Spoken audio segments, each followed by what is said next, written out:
In fact, let's take a look now at how some readers do when they go to read examples of paragraphs, which is part of our assessment. Let me show you that right now. What you see now in front of you is an example of one of the tests that we do at Chapter 2 Learning Center. This is a story, a one-paragraph story, that was written to assess an average age of, let's say, early high school. What happens is that the person who's being tested will read the story and then answer some questions afterwards. The remarkable thing of what we're doing here is that we're actually going to see the order in which his eyes move across the page.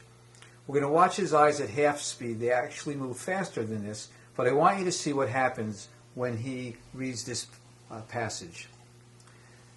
The red line on there shows you the order in which he's reading the words. Now look at how it goes back and forth on the same line. Then he jumps down to the middle of the next line, stops. Those are called fixations. And then he has regressions. He moves forward and back. So let me ask you, could you understand anything if you read this way? And where he stops at the word accept for a few moments. He knows what the word accept means, but he stopped there because he has a decrease in his silent reading fluency.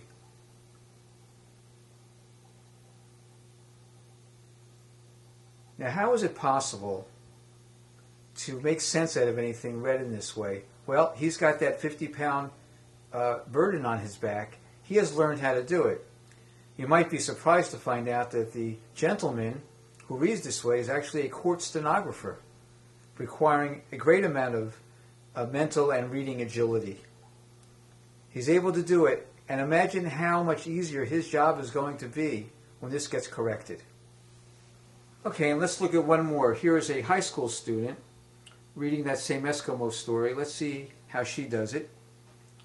She starts all the way at the end of the line, then comes back to the beginning. She actually has a slight bit of fluency initially, going left to right. But then she drops and goes to the middle of the next line and then back over to the left. And now she's beginning, as she reads more lines, to have more fixations, which means she's pausing, and more regressions, which means that she's actually going from right to left instead of left to right.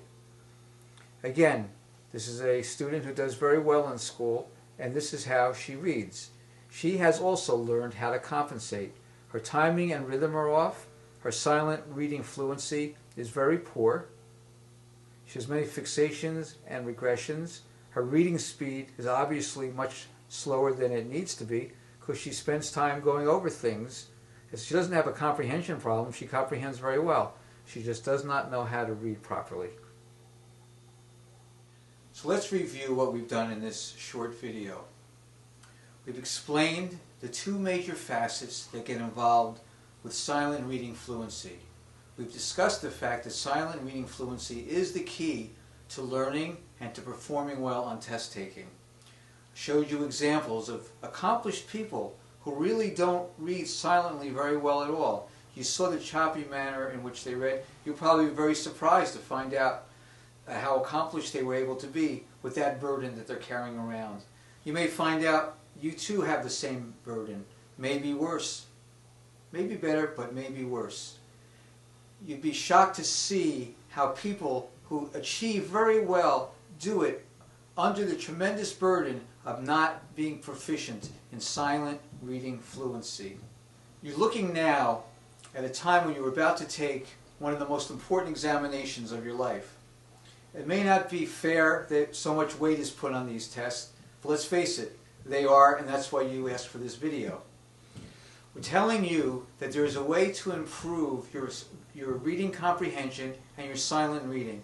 What are the SATs and the GREs if nothing but a series of silent reading tests? Silent reading is the thing which is tested the most but taught the least. What we do at Chapter 2 Learning Center is that we assess where the holes are in your bucket. We will see how your reading fluency is and then give you a program designed to increase it, to make you better at silent reading so that you can read better, comprehend better, and read faster. Your job now is to call the number at the bottom of the screen. Just call this number that's listed here on the bottom of the screen and ask for your assessment. Tell them that you saw the video on the Chapter 2 learning approach and that you are interested in the silent reading assessment and the assessment that goes along with Chapter 2 learning. So if you call the number at the bottom of the screen, we will be happy to set up your assessment time. Thank you for listening. I'm Dr. Harry Schick.